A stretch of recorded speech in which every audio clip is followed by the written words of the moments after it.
Kita tahu varian ini tingkat penularannya sangat cepat. 50% lebih menular daripada varian lainnya. Bahkan di India pernah menyebabkan penambahan kasus 400.000 lebih dalam satu hari.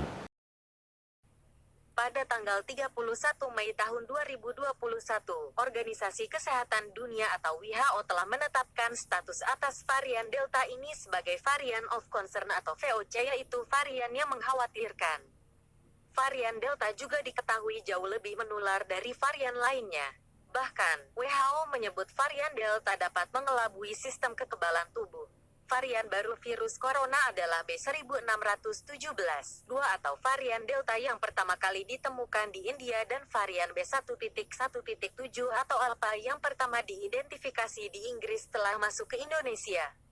Varian baru virus ini lebih cepat menular, yang menyebabkan terjadinya lonjakan kasus di sejumlah daerah di Indonesia, seperti Kudus, Jawa Tengah, Bangkalan, Madura, dan daerah khusus ibu kota Jakarta.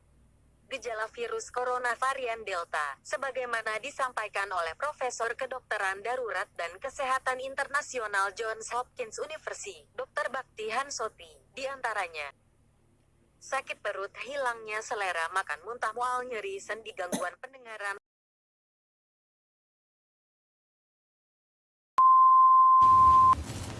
Varian Delta atau virus corona B1627-2 pertama kali ditemukan di India pada Oktober tahun 2020. Penelitian terbaru mengungkapkan bahwa ini adalah varian paling menular yang memicu gelombang pandemi di berbagai negara.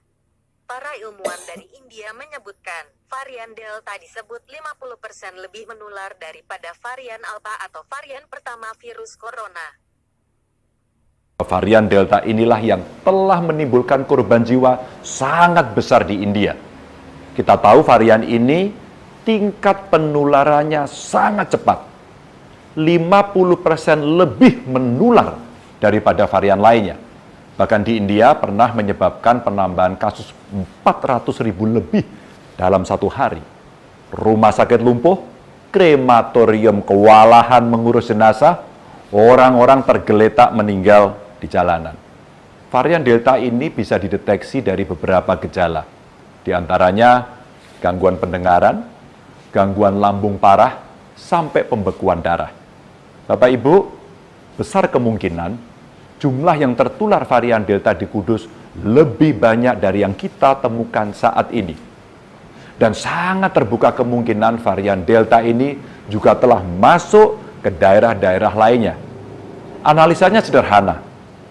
62 kasus varian Delta yang terdeteksi itu adalah hasil uji laboratorium dari 72 sampel. Artinya, 86,11% sampel yang kita periksa positif terjangkit varian Delta.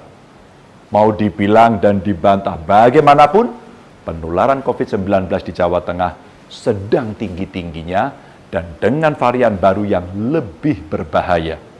Saat ini sudah ada 8 daerah di Jawa Tengah yang masuk zona merah. Kudus, Demak, Jeporo, Pati, Grobogan, Kabupaten Tegal, Brebes, dan Wonogiri. Pada 14 Juni 2021 kemarin, penambahan kasus COVID di Jawa Tengah mencapai 1.372 kasus satu hari. Dan total dalam satu minggu bertambah 3.331 orang. Tapi yang paling membuat saya grantes adalah jumlah warga yang meninggal mencapai 756 orang. Innalillahi wa inna ilaihi raji'un. Lalu bagaimana caranya untuk melawan virus varian Delta ini? Sebenarnya tidak sulit Bapak Ibu. Hanya perlu kesadaran panjenengan untuk selalu mematuhi protokol kesehatan. Sekali lagi, patuhi protokol kesehatan. Pakai terus maskermu. Jangan keluar rumah jika tidak penting. Jangan berkerumun. Kalau ada kerumunan, ingatkan mereka agar bubar. Dan sering-seringlah untuk mencuci tangan. Saya mohon kepada panjenengan tidak lengah. Karena virus varian Delta ini selalu mengintip ketika kita sedang lengah. Mungkin Bapak Ibu kemana-mana selalu memakai masker. Tapi kemudian Membuka masker saat selfie, itulah celahnya. Let's take a look at where we are with COVID-19 as the government's proposed date to reopen on the 21st of June gets closer. Is it really possible we're heading for another wave? The Delta variant, previously known as the Indian variant, B1.617.2, is now dominant in the UK. What was looking like steady low case numbers over the last month was in fact a result of two different processes: the Alpha variant decreasing and an exponential growth of the new Delta variant. The combination of these resulted in case numbers which gave false reassurance. The number of people infected with the Delta variant is now doubling each week. Anecdotal reports from India suggest that children are more affected by the Delta variant, which has undoubtedly spread more easily in the UK since children in schools were no longer required to wear protective masks. Additionally, despite widespread acknowledgement that the virus is airborne and government messaging being changed to hands, face, space and fresh air, no measures have been put in place to improve ventilation in schools. Case rates are now highest in school children. Although children are rarely affected seriously, their education will be disrupted, clinically vulnerable children cannot be vaccinated, and the 7 to 8% incidence of long COVID should not be ignored. Despite claims that children do not contribute significantly to community spread, increases in infections are now being seen amongst people in their parents' generation. The vaccination rollout has been a great success.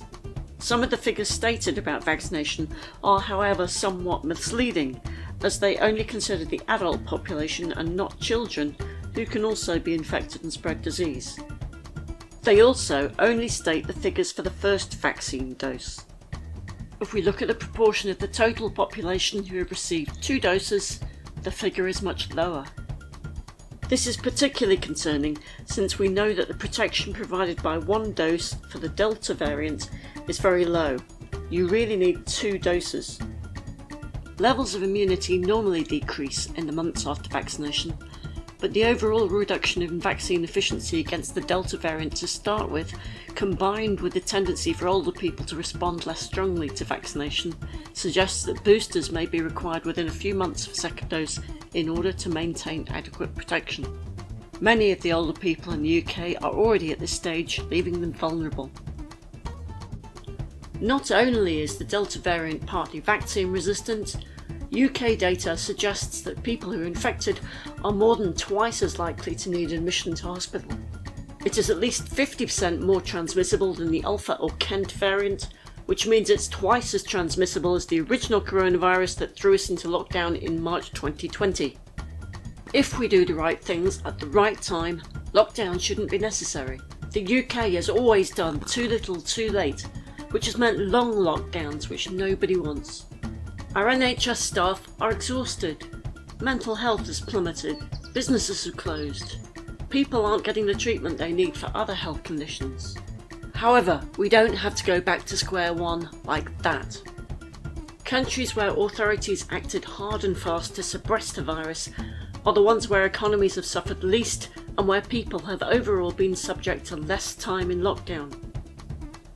But there's another important issue. Every time someone is infected, the virus replicates. Every time the virus replicates, there is the chance of a mutation and a new variant. The last thing we want to do is to compromise the phenomenal efforts made in the vaccination rollout by facilitating the emergence of viruses to which the vaccines offer minimal or no protection. Then we are truly back at square one. The square one that we do need is the ability to control the virus and not just rely on vaccination. The scientists of Independent Sage have issued an emergency statement asking for 6 measures to be taken immediately in order to avoid a later lockdown. These include providing financial and practical support to those needing to self-isolate, ensuring minimum standards of ventilation and infection control in all indoor venues, reinstating face coverings in secondary schools and enhancing classroom ventilation, implementing comprehensive border control with managed quarantine, further accelerating vaccine rollout and looking at the possibility of boosters for vulnerable populations, and resourcing the global vaccination initiative to control transmission worldwide.